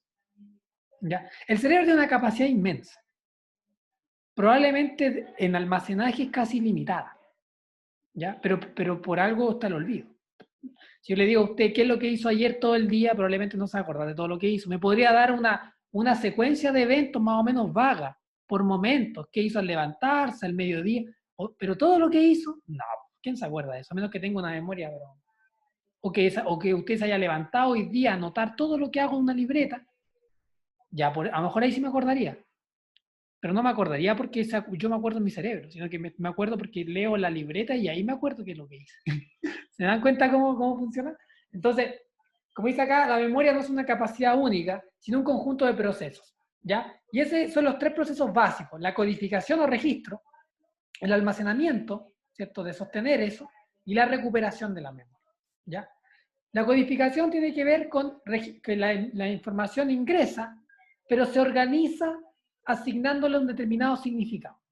Hay cosas que son menos válidas, que son más o menos importantes, hay cosas que tienen que ver con las personas, hay cosas que tienen que ver con la materia de la U, hay cosas que tienen que ver con mis sentimientos personales, hay cosas que tienen que ver con mi familia, hay cosas que tienen que ver con el anime que me gusta, con la música que me gusta, etc. Se codifican. Por lo tanto, de alguna manera, la memoria no guarda las cosas al azar ni al lote. Cada una lleva un registro de alguna manera. Y lleva más tintes de una cosa y de otra. Por eso duran más o menos tiempo. El almacenamiento tiene que ver con retener esa información por un tiempo determinado, que puede ser segundos, ¿cierto? Una memoria inmediata, ¿cierto? O la memoria sensorial, que dura un segundo. Si yo hago así, miran, eso que ahora ustedes pueden recordarlo, ese sonido que yo hice. Pero el sonido como realmente fue, ustedes son capaces de registrarlo solo un segundo en su órgano sensorial. Esa capacidad que tienen los órganos sensoriales, los órganos sensoriales tienen una memoria, digámoslo así, independiente del cerebro. Tienen una memoria como propia, pero que dura un segundo. ¿Y por qué esta memoria existe? Porque esa memoria que dura un segundo existe para que el cerebro pueda de alguna manera codificar esa información y poder retenerla más a largo plazo. Entonces, como que de alguna manera los órganos sensoriales le dicen al cerebro, oye, mira, guardamos esto por un segundo, apúrate antes que se olvide. Entonces el cerebro, con ese segundo que tiene la memoria sensorial, es capaz de registrar información y pasarla ya a otro nivel de procesamiento. Qué loco, ¿no? Los sentidos tienen una memoria de un segundo propia, para que lo sepan. Por eso aquí dice una memoria sensorial, una memoria a corto plazo y una memoria a largo plazo. Y lo último, que es la recuperación. A ver, no sé qué pasa, pero ahora sí. La recuperación tiene que ver con localizar e identificar una información concreta entre toda la almacenada. Ya, recuperar, aquí esta es una definición un poco antigua, o sea, igual opera, pero cuando hablamos de localizar e identificar, no solamente tiene que hacer con una búsqueda consciente del recuerdo, sino que a veces uno se recuerda inconscientemente o de manera que uno no lo puede controlar ciertas cosas. Pero esos son básicamente los tres momentos de la memoria. ¿Ya? Las tres funciones, los tres procesos básicos de la memoria. ¿Ya? Entonces, la investigación de la memoria durante la década de los 50 se centró más como en las estructuras, en las características y las funciones. ¿Ya? Así como, digámoslo así, cómo se recupera, qué es lo que ingresa la información, qué es lo que la almacena, qué es lo que la recupera. ¿Ya? En la década del 70 se estudió más los niveles de procesamiento, consciente, inconsciente, a corto plazo, mediano plazo. Esa es como la evolución un poco de la investigación de la memoria, ¿ya? Entonces, el primer como modelo para entender la memoria, que es un modelo cognitivo, es el modelo que se llama de multialmacén, ¿ya? Que este de acá, que está compuesto, aquí está la entrada por los sentidos, ¿cierto? Esta es la percepción, la sensopercepción, entra la información por acá y hay una memoria sensorial, una memoria a corto plazo, una memoria a largo plazo, ¿cierto? Y también está el olvido, ¿ya? Entonces, estas son las estructuras. En la década del 50 se estudió las estructuras, la memoria sensorial, la memoria a corto plazo, la a largo plazo y el olvido. Pero los procesos son los que están acá. Para que la memoria sensorial pase a una memoria a corto plazo requiere poner atención, como decía el Jan. Si yo le pongo atención a algo, no sé si han escuchado ese dicho como bien popular que dice, mira, a mí me entra por un oído y me sale por el otro. Eso significa que no se acuerda de nada, que no pone atención a nada. Si la memoria sensorial, usted siempre está atenta de esa manera. La memoria sensorial, usted escucha cosas aunque usted no quiera. Pero si usted le pone atención, eso va a pasar a una memoria a largo plazo. Perdón, a corto plazo. Si esa memoria a corto plazo no pasa a un segundo nivel de elaboración, o sea, no se asocia, no se resignifica, no se vincula con otra cosa, no va a pasar a memoria a largo plazo. Por lo tanto, es probable que caiga en el olvido. En cambio, si esa memoria a corto plazo, como el número que yo les dije antes, usted lo empieza como a repetir, o usted lo anotó, por ejemplo, en un papelito, ahora en el celular, usted ya lo puso algo de elaboración en ese recuerdo. Por lo tanto, quizás pasa una memoria a largo plazo, pero esa memoria a largo plazo no quiere decir toda la vida. A lo mejor puede ser horas, días, semanas, meses, años, pero probablemente quizás no toda la vida. O probablemente sí. ¿Ya? Yo me acuerdo cuando era niño, imagínense un poco la anécdota, iba con mi papá, yo tenía como 8 años, no sé si 8 o 10 años, iba con mi papá a buscar la torta de mi hermana chica de su cumpleaños, y la estábamos retirando en la casa de la señora que hacía la torta. Mi papá en un momento como que retrocedió, andábamos en la camioneta que él tenía, entonces retrocedió y después dijo, hoy quedé muy atrás, y avanzó. Probablemente lo que estoy diciendo ahora en este momento, probablemente la mitad la estoy inventando, chicos. No es porque yo sea mala onda, sino que porque de eso la memoria recompleta sobre las cosas. Ya, pero yo me acuerdo que mi papá retrocedió y después volvió a avanzar. Y cuando avanzó, justo viene como un colectivo y se mete por delante de mi papá como a dejar a una persona, pero yo me acuerdo que de una manera súper violenta, así como súper rajado así. Y le pasa a chocar a la punta a mi papá con la parte de la cola del auto. Y me acuerdo que el tipo se baja, nunca me he olvidado, así como casi con un palo, así a pegar, así como diciéndole a mi papá, oye, me tenéis que pagar el auto, y ya ofreciendo combo y todo. Yo me acuerdo que mi papá conversó con el tipo, no me acuerdo mucho, y porque él se bajó a conversar. Y a mí hijo, me dijo, grábate la patente del tipo. Cualquier problema tenemos la patente. Y yo me grabé la patente, PK 5357. Me la grabé. Me dijo, grábala, apréndetela. Porque mientras discutían, él me dijo, ya, grábate. Chico, nunca me olvidé de esa patente. Ahora, el número de la patente no tiene un sentido, ¿cierto? Pero está asociada a un recuerdo, ¿cierto? Como un medio intenso, que fue una discusión de mi papá y un choque que fue menor, pero está asociado a eso. Pero yo, de alguna manera, la emoción del momento me ayudó a que eso se transformara en largo plazo. Pero además, mi acto voluntario de repetirlo, generó que hubiera cierta permanencia. Y no cayó en el olvido. Entonces, cuando yo me acuerdo ahora, PK 5357, la recupero. Cuando a mí me dicen, no, ¿te acordás? O sea, ya nadie me pregunta por la patente, solamente me acuerdo yo. Probablemente mi papá ni se acuerda del evento, pero yo sí me acuerdo de la patente. Pero me acuerdo de la patente porque está asociada al evento. Y también porque la repetí. ¿Ya? Entonces, básicamente, un poco así como bien como esto ustedes lo pueden revisar por su... La memoria sensorial, como dice acá, tiene que ver con registros de sensaciones. Duran 250 milisegundos hasta un segundo. Son sin control voluntario y consciente y son más asociadas a las propiedades físicas del estímulo. El color, la forma, el movimiento, la distancia. Esa es la memoria sensorial, eso es lo que registra, propiedades físicas. La memoria a corto plazo es una memoria que ya tiene mayor control ejecutivo y atencional. Ya, o sea, es como cuando yo empiezo a repetir 1, 2, 5, 1, 2, ¿cierto? También es lo que se conoce como memoria operativa. La memoria a corto plazo es lo que yo realizo como para hacer lo que estoy haciendo en este momento. Si yo me olvidara cada segundo lo que estoy haciendo, nunca terminaría de hacer ni un queque, ¿cierto? O no terminaría ni siquiera de servirme el vaso de jugo que el Jan decía. Si yo no tuviera memoria a corto plazo, tomaría el vaso y ya me olvidaría que le tenía que echar jugo. Después le tomaría el vaso, la jarra con jugo y ya me olvidaría que tendría que echarle al vaso. Le echaría jugo al vaso y me olvidaría que tengo que tomármelo, si no hubiera memoria a corto plazo. ¿Ya? Es la que sostiene lo que estamos haciendo en el momento. Durante 15 a 30 segundos, según investigaciones, ya estos no son números que a mí se me ocurren. Y tiene una cantidad limitada de información. Hay un concepto súper interesante que aquí le interesa la memoria, ya de los que estén trabajando en memoria, que se llama el número mágico de Miller. Que es Miller era un investigador cognitivo. Espérenme, ¿qué hora es? Nos quedan 8 minutos. Ay, aquí alguien me habló de los miembros fantasmas. Ya, eso es una memoria sensorial.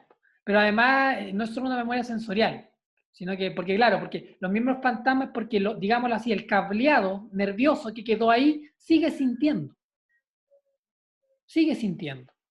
Porque usted, aunque pierda el brazo, esos nervios que quedaron ahí cortados siguen sintiendo y siguen recibiendo y enviando información.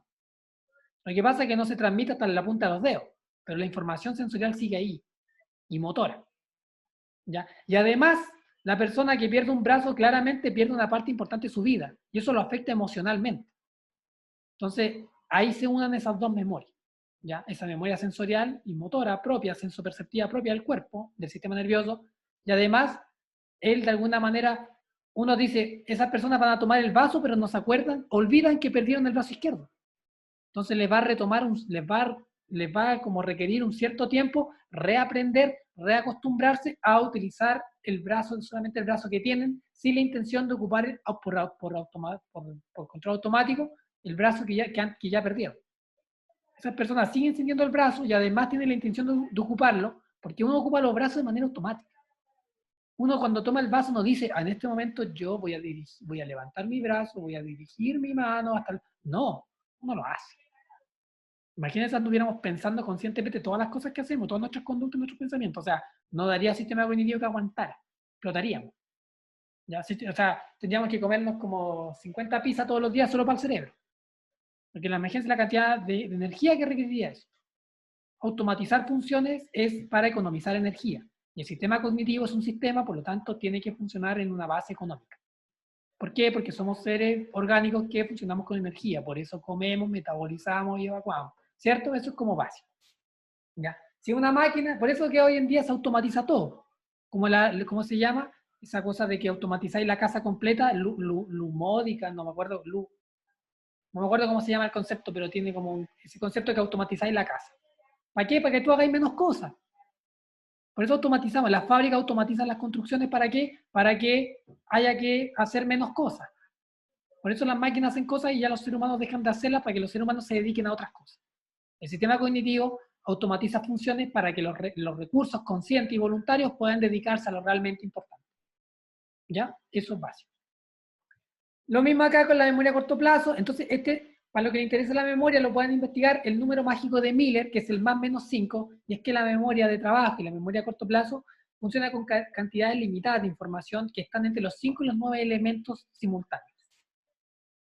Yo puedo operar entre 5. Por eso que si yo me puedo memorizar un número hasta 5 dígitos, pero si el número si tiene más de 9, ya es muy difícil, me va a costar mucho más memorizarlo. Hagan la prueba, cualquiera de ustedes. Quizás alguno puede más que otro, porque ha trabajado en desarrollar ese tipo de habilidades. ¿Ya? Hay gente que trabaja más memorizando y que su estilo cognitivo es más de memorizar, por lo tanto puede extender esa capacidad. Pero la capacidad promedio de los seres humanos de la memoria a corto plazo es entre 5 y 7 elementos. Por eso es menos, es 7 más menos. ¿Ya? 7 más menos 2. No, perdón, el número mágico es 5 más menos 2. O sea, 5 más 2, 7, o 5 menos 2, 3. O sea, entre 3 y 9 se mueven esos elementos que podemos memorizar a corto plazo. ¿Ya? La memoria a largo plazo, como dice acá, tiene mayor cantidad de tiempo, más ilimitado, su almacenamiento es más flexible, ¿ya? Generalmente está en un estado inactivo, latente, ¿ya? ¿No? La memoria a largo plazo, la memoria a corto plazo es la que estamos utilizando en este momento.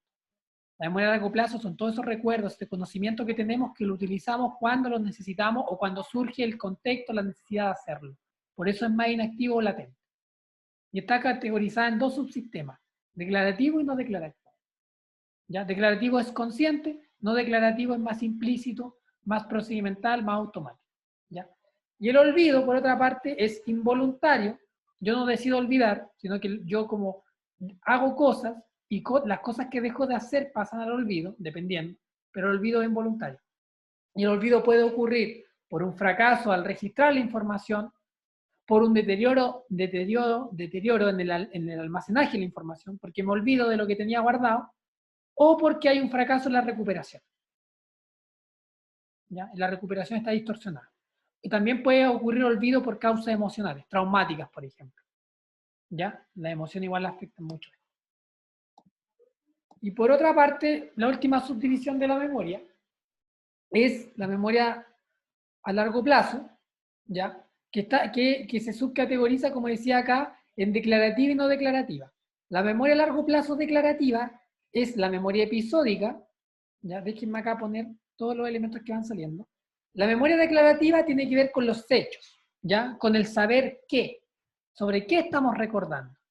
Tiene que ver con el conocimiento general y personal adquirido, ¿ya?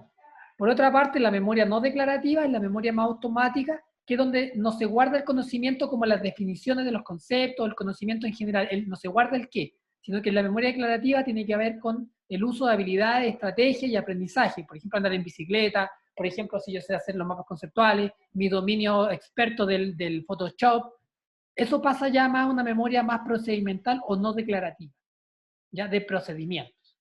Declarativo tiene que ver con el qué, ¿cierto? Con lo manifiesto, con lo que estoy haciendo conscientemente, y no declarativo, ahí es donde se guardan las estrategias y las habilidades, ¿cierto? Desde andar en bicicleta hasta saber diagramar cualquier cosa con una capacidad de experto, ¿ya? O sea, básicamente la memoria declarativa es el saber qué, y la memoria no declarativa es el saber cómo, ¿ya? Probablemente usted, cuando está haciendo un queque, se pone a leer, quiere, por ejemplo, intentar una receta nueva. Entonces usted va a la receta, y la receta del qué ingrediente, cuántas cantidades, etcétera, etcétera. Pero el cocinar, ¿cierto? El prender el horno o utilizar, ¿cierto? La cocina, de alguna manera, los pasos, ¿cierto? De cómo se hace, en este caso, en repostería, un queque o algún dulce, eso probablemente usted ya lo tiene mucho más automatizado. Entonces, en ese momento va a tener que saber nuevamente, va a tener que poner más atención en qué ingrediente es nuevo y en qué cantidad hay que agregarlos. Pero probablemente, a menos que la preparación sea distinta, usted ya tiene conocimiento sobre eso. Lo mismo, vuelvo a decir, cómo usa usted su celular, cómo anda en bicicleta, etcétera, etcétera. ¿Ya? Dentro de la memoria declarativa está lo que es la memoria episódica, que como dice su nombre son los episodios. Son las experiencias vividas. ¿Ya? Son sus experiencias, sus recuerdos de su persona, de sus amigos, las personas, las cosas, el profesor que lo trató mal, el profesor que lo trató bien, el carrete que estuvo maravilloso, el carrete que terminó mal. Esa es la memoria episódica. Todos esos recuerdos personales en general, ¿ya? Y esa está, de alguna manera, como dice acá, son los eventos y relaciones. Las relaciones las experiencias vividas no es solamente una foto. Usted guarda, son las experiencias almacenadas. Cuando usted se acuerda, por ejemplo, su primer, no sé, el cumpleaños de los 10 años, que estuvo terrible, bueno, ya, por ejemplo, es decir, fueron todos los primos, no sé, su tío hizo un baile, no, cuestión que sea, usted no se acuerda de la foto, usted se acuerda del momento, se acuerda de su tío bailando, yo me acuerdo en ese momento de mi tío bailando, de mi papá muerto de la risa, de yo recibiendo un regalo, o de yo con la mano llena de torta, etc. Entonces, la memoria episódica son la memoria de las experiencias vividas y que tiene que ver con eventos y sus relaciones, ¿ya? Por eso que las memorias episódicas siempre son ricas en detalles, son ricas en secuencias, ¿ya? La memoria episódica, como dije, no es una foto, sino que son secuencias y están sujetas a parámetros espaciotemporales. ¿En qué sentido? Fue a los 10 años, en mi cumpleaños, en el cumpleaños de mi hermano, fue tal persona, hacía calor, hacía frío, nos bañamos en la piscina, o reventamos la piñata, o a alguien le salió sangre en narices, etc. ¿Ya? Esa es la memoria episódica. La otra memoria, también parte de la memoria declarativa consciente, es la memoria semántica. Consciente no quiere ver con que yo me recuerde todo el momento de ella, sino que yo la recupero conscientemente, a eso se refiere. Ya como declarativo es el qué. Y en la memoria semántica está el conocimiento y el lenguaje. Los conceptos que domino, sé leer, sé el abecedario, las palabras, los significados, ¿cierto? Todas esas cosas como tienen que ver con los significados. Es más abstracta y más conceptual. Tiene que ver con los conceptos. Es atemporal. Porque usted se aprende el abecedario a los 5 años, a los 6, a los 7, y usted no lo olvida probablemente, a menos que le da Alzheimer o tenga un accidente con una pérdida de memoria severa, pero probablemente usted no olvida eso.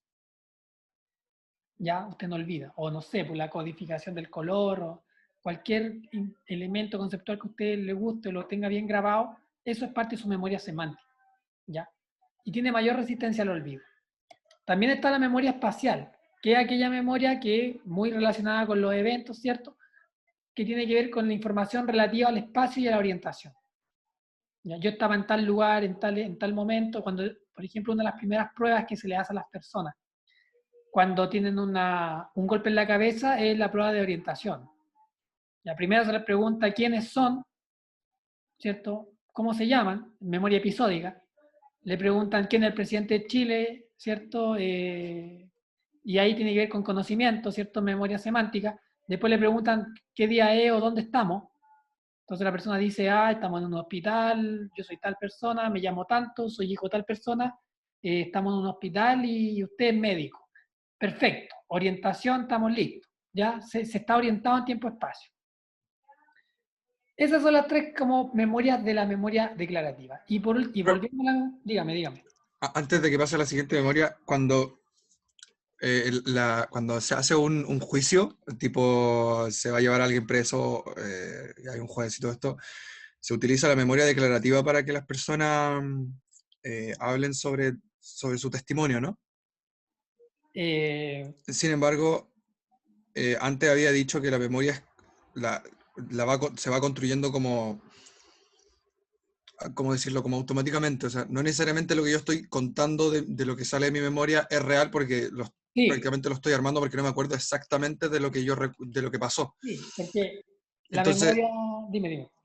eso no haría que digamos, los juicios sean un poco... Poco fidedigno, ¿no? Claro. Mira, qué buena tu acotación, porque, bueno, ya estamos terminando la clase, así que eso lo podríamos hablar más, pero les dejé un video que habla sobre eso. No habla específicamente sobre eso, pero habla sobre que la memoria en realidad no es solo almacenamiento, la memoria no es recuperativa, la memoria es reconstructiva.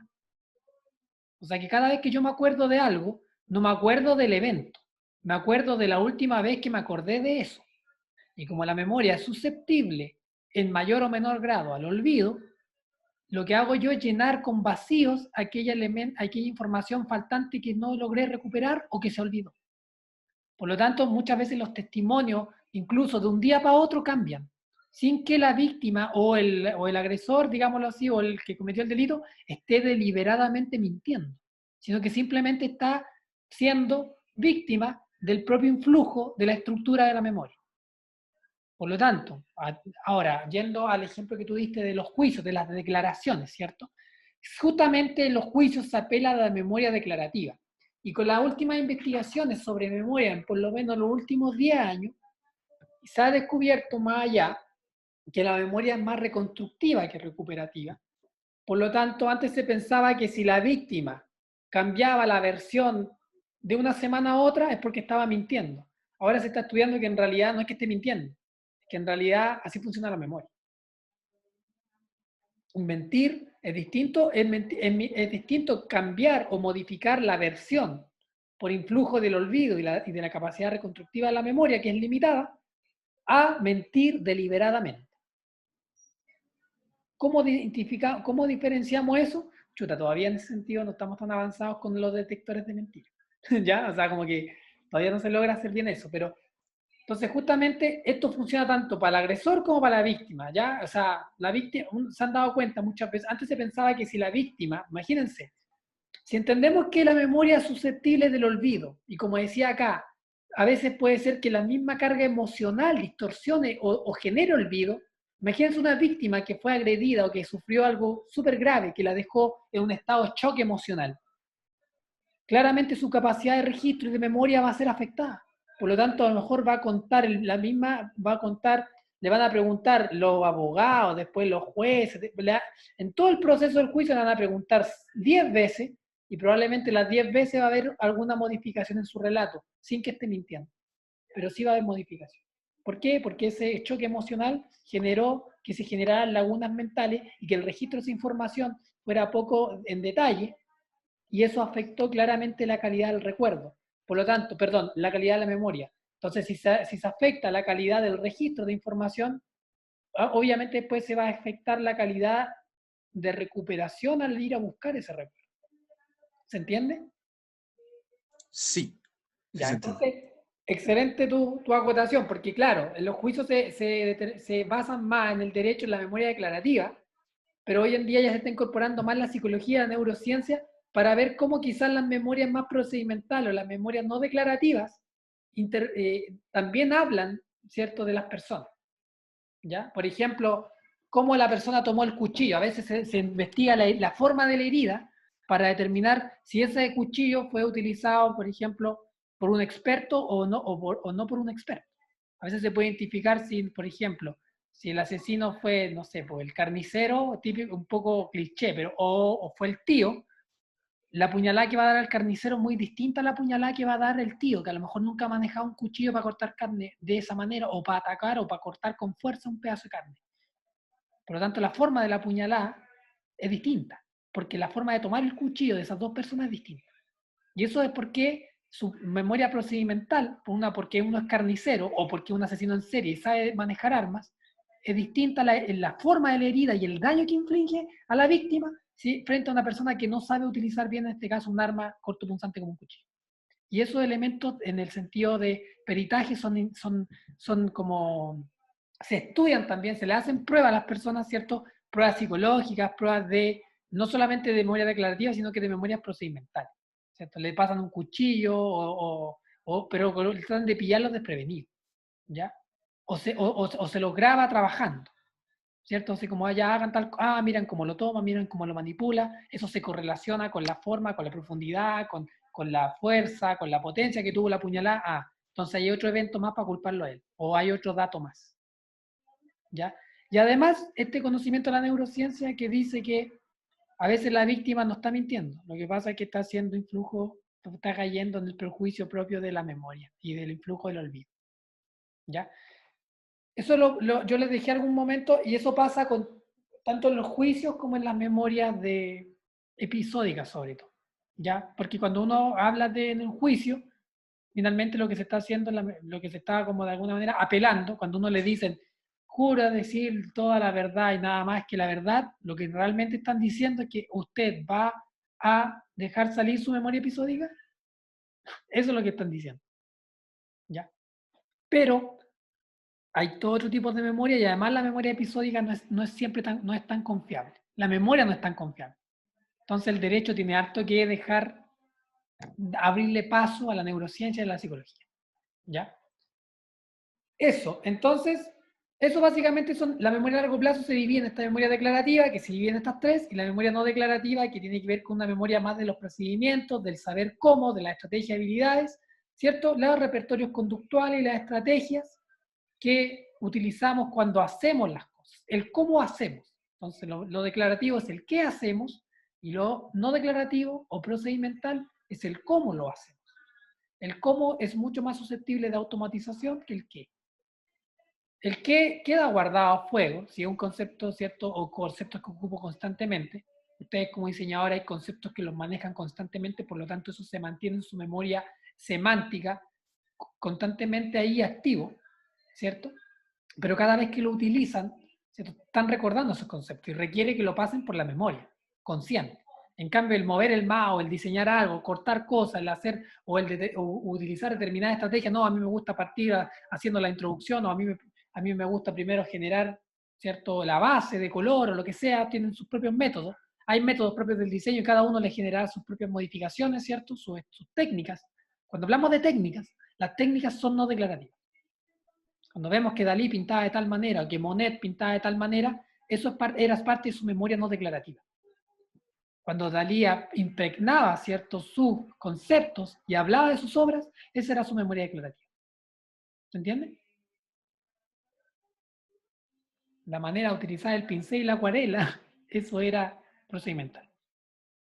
¿Ya? Ya, chicos, nos quedaría un poco hablar sobre la relación entre el cerebro y las emociones, pero eso lo podemos retomar en la siguiente clase, que va a ser sobre emociones. Entonces podríamos terminar esta parte, que igual no es tan larga, sobre memoria y emociones, y eso después lo ampliamos un poco más a lo que son las emociones. Vamos a hablar también qué son las emociones, Vamos a hablar también de la motivación y cómo se relaciona la motivación y la emoción en el aprendizaje y cómo se relacionan eso en el aprendizaje, ya, o sea, como en general. Entonces, retomamos la próxima semana emociones y memoria, esta pequeña parte, definimos lo que son las emociones, hablamos un poquito de inteligencia emocional, que es bastante interesante, una pincelada, y luego vemos lo que es la motivación y la emoción en el aprendizaje, con unos videos que están de verdad de lujo, que muchos de ustedes a lo mejor van a quedar marcando ocupado, ocupada, pero van a decir, chuta, toda la vida me han tratado de esa manera, nunca me di cuenta. Ya, así como eso. Entonces terminamos la próxima semana esta última parte y vemos emociones la otra semana, entonces, ¿ya?